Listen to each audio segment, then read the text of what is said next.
आपल्याला चिवड्यामध्ये वगैरे टाकायला खोबरं आपण टाकत असतो, मग ते सुरीने कापतो, विळीने कापतो, खूप वेळ जातो आणि पातळ स्लाइस होत नाहीत जशा पाहिजे तशा.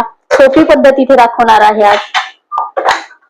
2 तुकडे आपले करून घ्यायचे आहे सुरीच्या साह्याने आणि आपण वेफर्स पाडतो त्या किसणीने.